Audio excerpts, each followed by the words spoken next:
So I posted this image on Instagram. I got it from a friend of mine. I will link her Instagram below. Did a bunch of edits using almost entirely the Nick collection from Google. A bunch of people wanted to see how it was done. All I'm going to do in Lightroom, get rid of their sharpening, and I'll do some lens corrections. As you can see here, picked up the lens and camera. And I'm also going to change this to, let's see, camera landscape. Landscape looks better. Boom, we're already halfway there. Okay, now you can use the Nick collection from within Lightroom. I prefer the workflow if you go into Photoshop,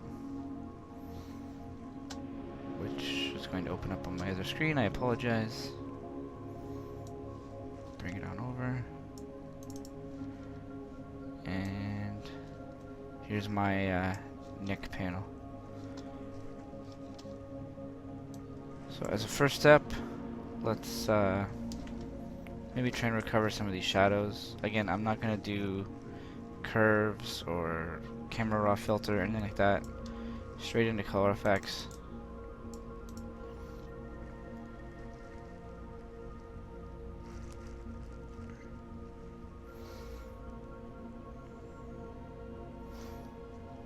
Go.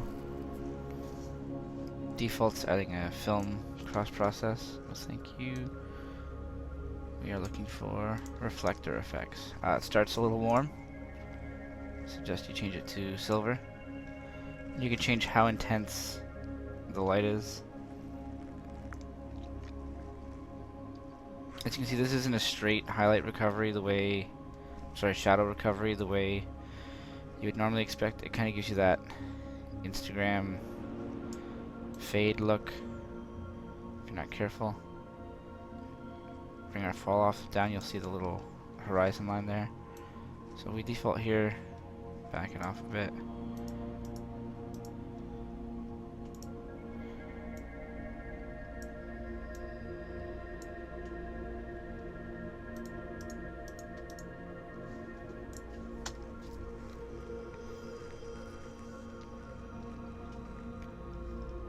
Creates a new layer. Not just with our changes, that's a fully full layer. Basically creates a stamp visible layer and then applies the filter to it. Back into Color Efex Pro, let's work on our sky.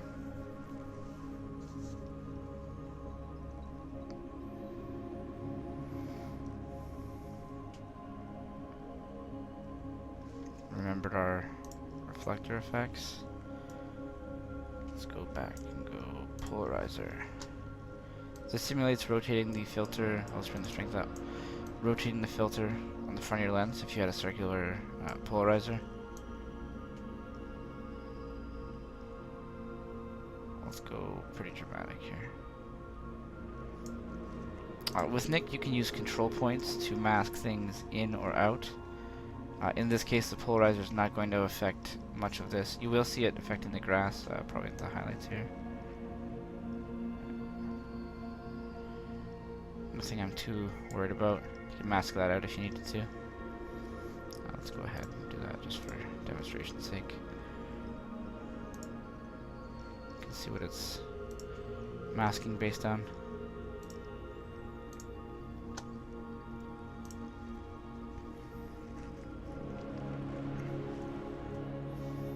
Again, we have a stamp visible layer with the effect applied. So this layer is now useless to us. This has both the reflector effects and the polarization change. You can delete that if it displeases you. Back into Color Efex again. This shot, I don't think we'll need it, but we can also simulate a graduated ND filter. Maybe we'll darken the sky a little bit, I don't know.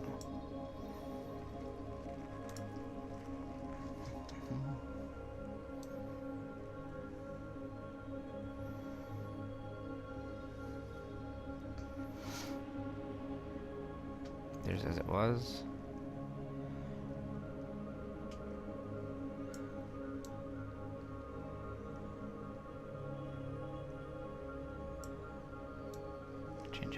blends the, again, you get that line. Be careful. We can rotate it as well. And once again, we can mask it out. I prefer to just mask the layers with Photoshop. Unless it's a quick bang bang like we did before. Graduated ND, no longer need the layer below.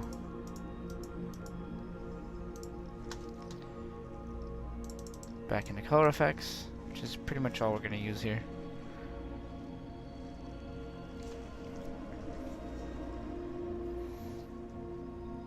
There are a couple of contrast plugins, or filters I guess they're called. Let's go with some total contrast. Ooh, it's crazy. And as you can see on the side here, we've got some presets here. Strong, oh god help us. High pass, softening, default. Ugh.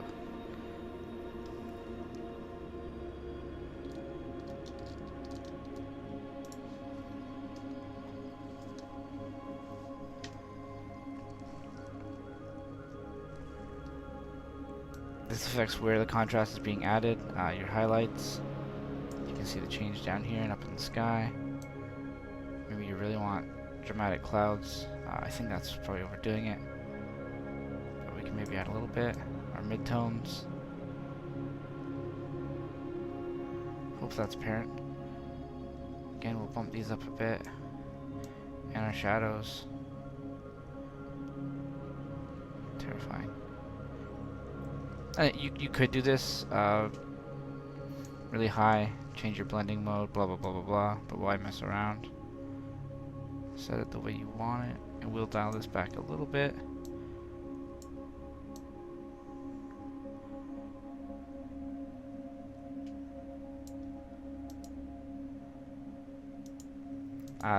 There are several contrast types. Give you a little float over. You know what? Let's go with balanced. It's a little less aggressive, but still giving us quite a bit of bang for our buck. Again, I'm not going to filter anything out. If I have to, I can just mask out. Where you have to be careful, if I was going to mask this out, this layer would become important.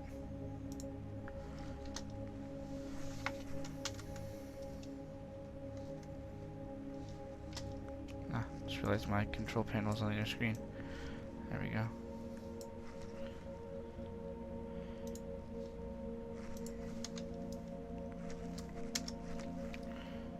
So if I were to get rid of these layers and start masking this out, well, there's not a whole lot to see now.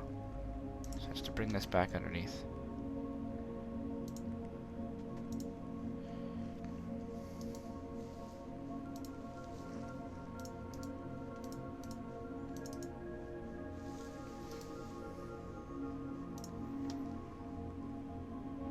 However, let's say I'm happy with it, we'll keep it as is and go back into color effects again.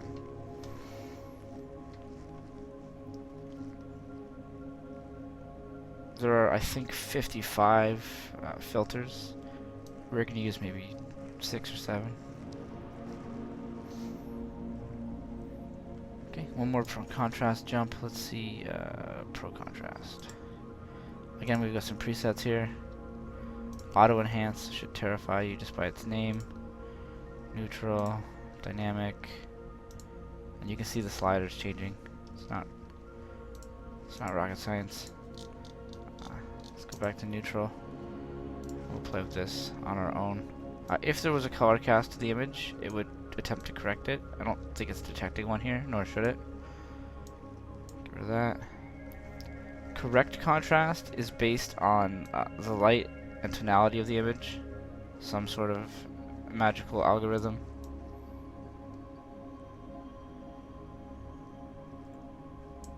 Dynamic contrast is apparently just based on tonality, but it also doesn't act. This is more of a global change. This will be a little more intelligent.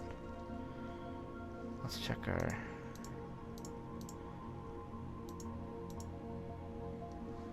Okay.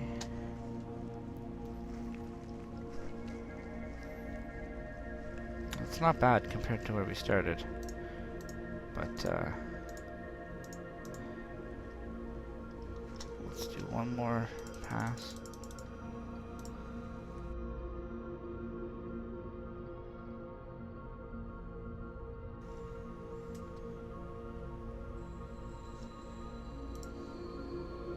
Foliage. Do I care about our presets? No, there's only 3 options. Okay. Method. As you can see, gives you a little bit of color. So if we turn that off, that's kind of dead looking. If I turn this on, it just looks warmer. I kind of like this, and we could play with how much we want. That obviously is disgusting, and you can see that it's happening down on the rocks. However, if I did like this look, I can take my little mask and make sure the rocks aren't part of it, or are less of a part anyway. This is basically mimicking Photoshop's select color range option. You can set your radius. And opacity. Defaults to 0. That of course is disgusting. Start here, and I will enhance it a little bit. Okay.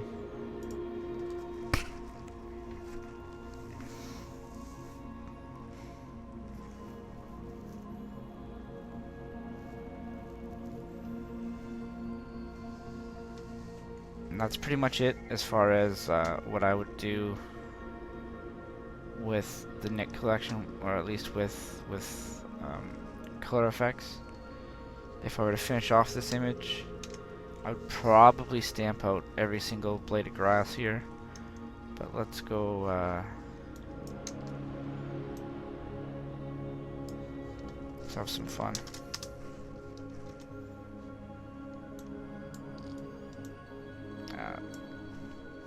For small values of fun, I suppose.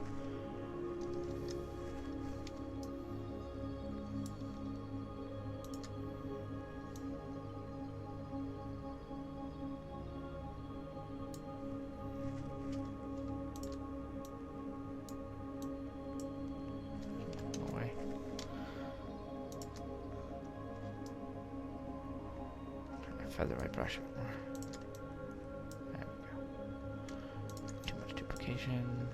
Done. And you just saw me do that, so it probably looks like it's missing, but if you didn't know it was there, not a bad hack job. Same with all these people.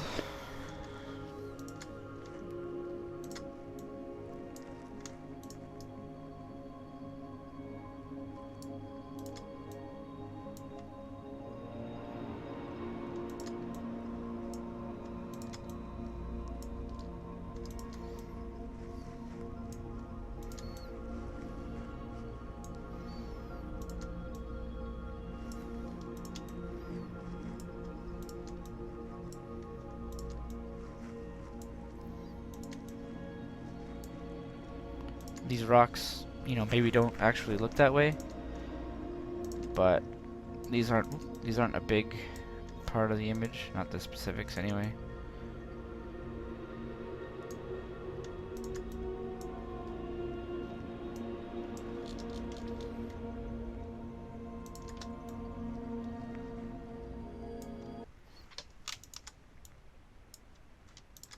Especially with kind of random details like a rock slide. This is a little fun.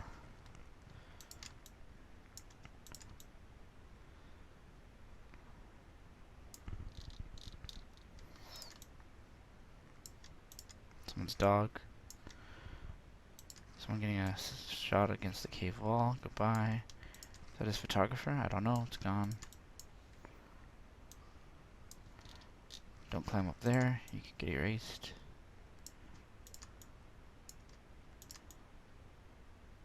Oop, too far. Someone's a bane. There we go. Not the bane of my existence, after all. Any other stranger danger? Guess we are good. And even if now I say, you know what, foliage was too much, we can back it off after the fact. Or mask it out.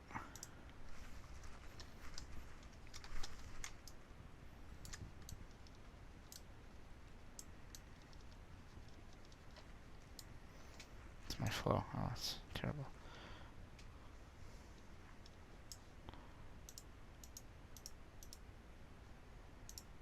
Just fix my opacity. There we go. Erase it here. Paint it back in. If I hadn't masked it out of here in Nick, I could go ahead and do so now. What you've got to watch for, and I'll be okay because I got rid of them earlier, your stamp tool was probably sampling all layers or current and below. And if there were a color cast down on this area, it would be stamping based on that. So if you remove that after the fact, your stamps aren't going to look right. Fortunately, mine look fine. Maybe some small touches will dodge and burn. New layer. Overlay. Somewhere on the list. Okay. White brush. Black brush.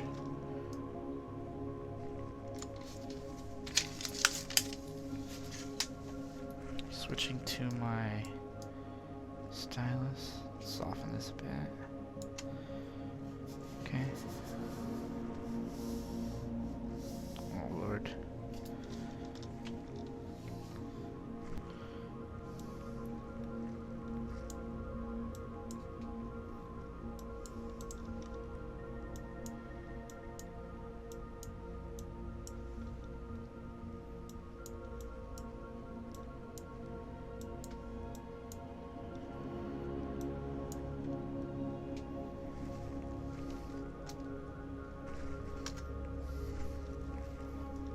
Well, let's start with these first.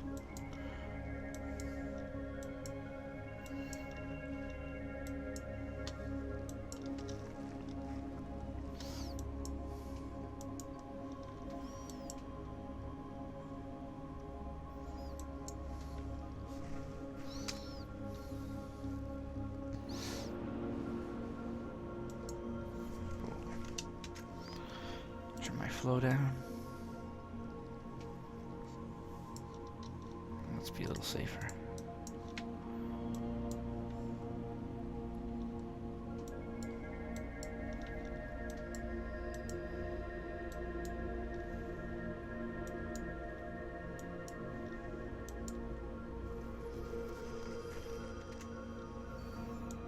Yeah, I thought that was my brush stroke. That's just how the cloud looks.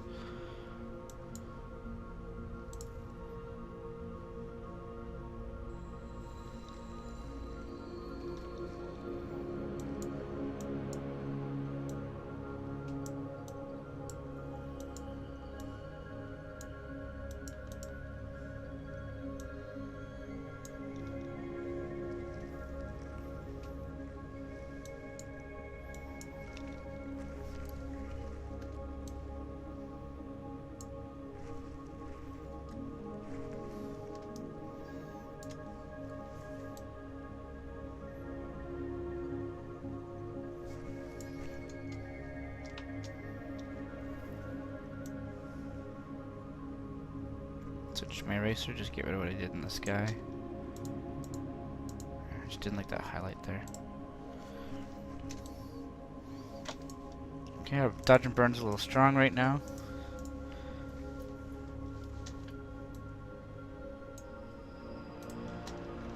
First step.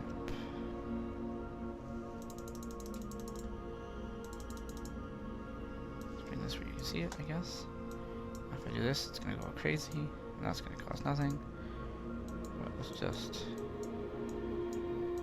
I'll have to steady his hand. Smooth my work out a little bit.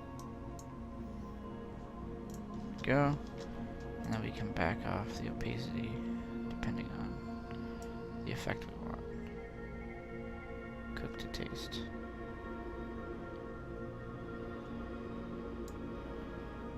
Okay.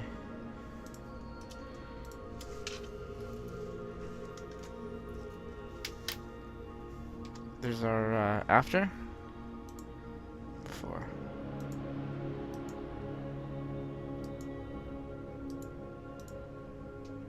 Not bad for a quick edit with no real tools. If this were a portfolio piece, I'd probably work on this grass here. Get rid of this wave entirely. Maybe tone down these highlights, but I don't know. I like it. You know what? Let's do a little bit of sharpening while we're here.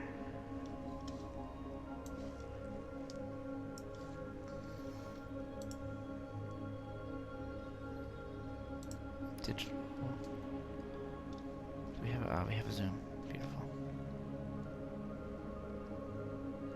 Look at the before and after. Don't know if I'll have enough resolution. It looked pretty sharp before, but as we run through with the sharpener, we realize it was maybe not so much. I do want to back this off a little bit though.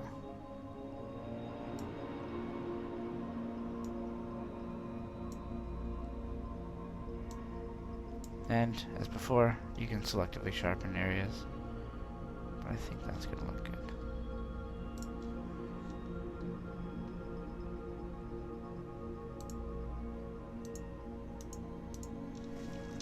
Of course, you're not going to see it at this level.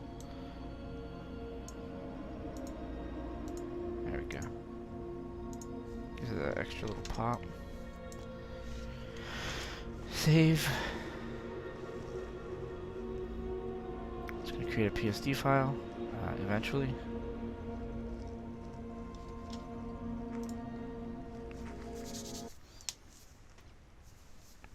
Which will then show up in Lightroom. Again, eventually. Wagering it's a large file. And I have PSD compression turned on.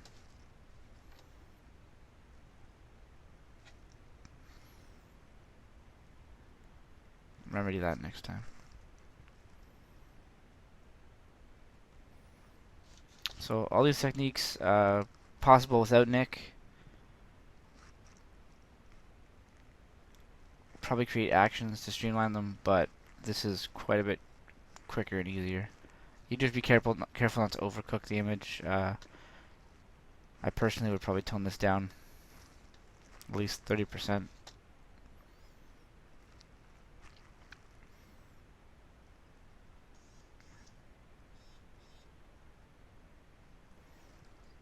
And even then we can. Before the sharpener went on, we could have just taken the top one, reduced the opacity, but good as we are, it's in Lightroom, and it will sync to Creative Cloud because I'm working in a collection, and it's available from my phone, from Lightroom Web.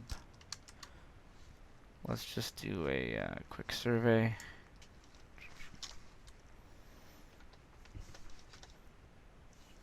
Not too bad.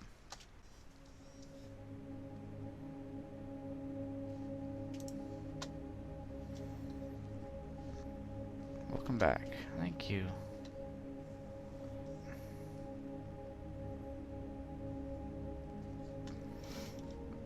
Not synced yet. There we go.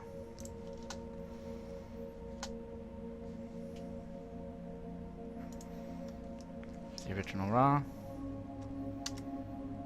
The edited file.